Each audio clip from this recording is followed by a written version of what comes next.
This is the Real Deal podcast on this Thursday, January 30th, 2020, for some Thursday thoughts. I was ready to come on here to talk a little bit about the Super Bowl, but the outpouring of, Kobe Bryant love, Kobe Bryant, the reaction to his untimely death on Sunday has just continued to dominate not only the sports world, but just news in general. I mean, it is, maybe outside of these impeachment hearings, which are complete and utter waste of time. Nothing has dominated the news cycle, and I thought that it would slow down, say by Tuesday or Wednesday, but to be honest with you, it's just picked up more steam. Um, and Vanessa Bryant, of course, came out with a statement over via Instagram yesterday. Very just touching and heartfelt statement, and posted a picture of the entire family. You have the NBA making some in-game changes to the format for in honor of Kobe Bryant, and you also will have tonight, of course, before the TNT doubleheader, the All-Star reserves are going to be announced as well. But again, it's just remarkable, just in terms of how impactful this has hit the country, the world, for that matter. I mean, Novak Djokovic, is breaking down in tears a couple of nights ago before his match, not the Federer match, but before the quarterfinal match, before he stepped on the court. When he stepped on the court, has the Kobe Bryant warm up jacket in Kobe's honor. So it's just this is it's kind of been like a runaway freight train, to say the least, and it has completely overshadowed the Super Bowl. I mean, I barely even thought about the Super Bowl, to be honest with you. Up until this point, I will I will be giving out, not giving out, but I will be doing something on the Super Bowl this weekend before the game to get completely immersed in the Super Bowl, or I'll try to completely get immersed in the Super Bowl, because it is a great matchup. I mean, it's a classic matchup with Kansas City and San Francisco, the two best teams. Kind of a change of kind of a change in the NFL, changing of the guard in the NFL. You got the young up and coming, genius coach. Been labeled a genius type coach in Kyle Shanahan, against the veteran, soon to be Hall of Fame coach once he retires, in Andy Reid, who's seeking that first Super Bowl championship for the Kansas City Chiefs. So it has a lot of some good storylines between the two teams, with the quarterbacks and the coaches, and definitely looking forward to it. Also, again, you had the Australia Open. I mentioned Novak Djokovic. He took out Federer. Federer was dead after the first set. He should have won the first set. He came out 4-1 and had a chance to be up 5-1. Once he lost that first set in the tie break 7-6, it was a wrap.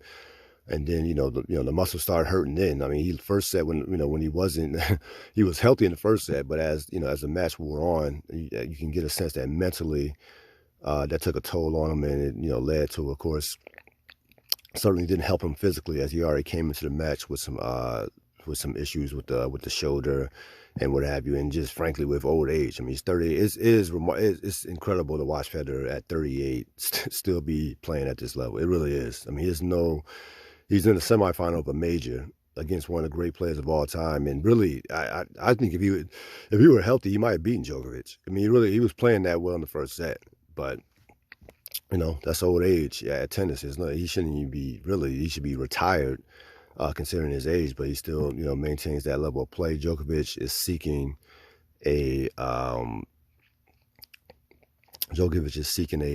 17th major title come Sunday. So, and he'll get a couple of days off, which will certainly help him. So you have that going on. We'll do some, we have a week. You have a bye week for Power. So, of course, Power will be no Power this Sunday, because of the Super Bowl. So we'll have plenty of time to set aside that for next week. The leaks, I haven't heard of any leaks recently for this up and coming episode, but I'm sure they'll be coming out next week. But overall, again, the Kobe Bryant, the Kobe Bryant death has just taken the nation, the world again by storm. And I've watched as much um, reactions and as many interviews as you can possibly watch on one person in the last 3 or 4 days. And again, I've never in my lifetime witnessed the reaction to an athlete passing away. I've never seen anything like this. I'm trying to think. I can't even think of anybody that's come close to this, to be honest with you, in my lifetime. Like, it's been just, it's gone beyond what I ever thought it would be, despite, I knew Kobe was a worldwide figure. He's one of the most popular athletes in the world, even in retirement. But this thing has taken a absolute life of its own. So certainly that will be, this is something that the NBA is going to, it's obviously a major blow for, all the families involved. And, this is something that the NBA will carry for a long time moving forward with how he impacted their sport. And, again, to have somebody taken away at the age of 41 when he was really just beginning, the second half of his life. So you had that, and of course you had the Super Bowl.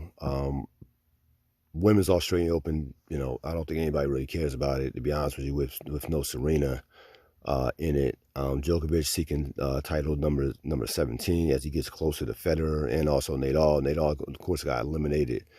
Nadal had an opportunity to tie Federer with Grand Slam number 20. So we'll see what happens with that. Again, you had the All-Star reserves coming out. Coming out tonight. It'll be very interesting to see which guards make it.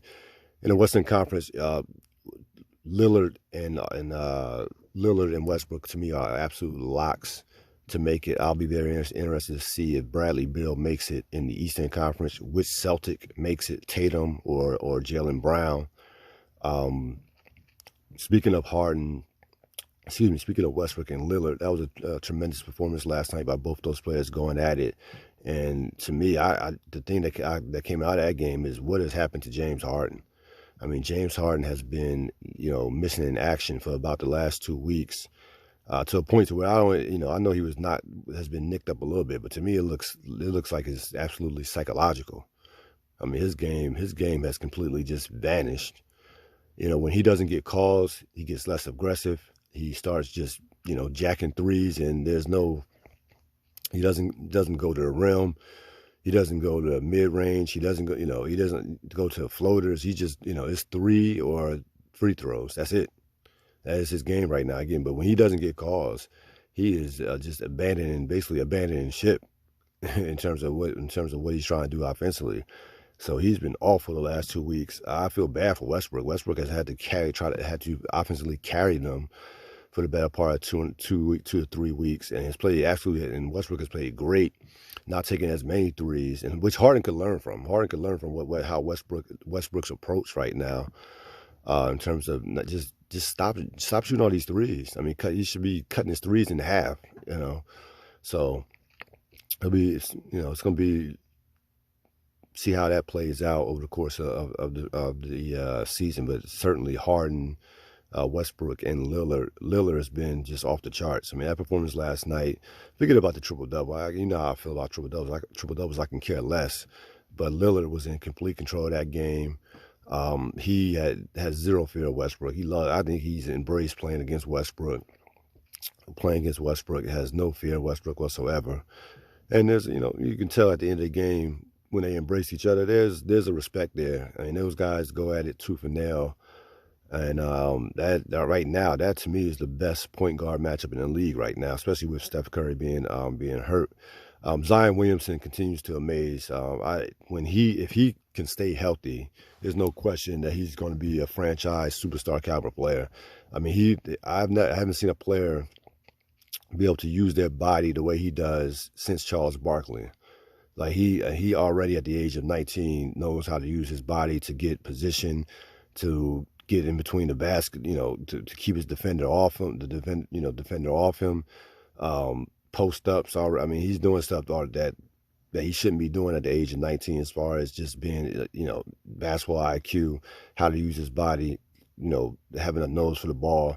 And again, he's just scratching the surface. He's going to be a transcendent player. To me, if he stays healthy, there's no question that guy is going to be a transcendent player and has a chance to be a championship caliber player. That's going to wrap it up for this latest edition, this Thursday Thoughts edition of the Real Deal podcast.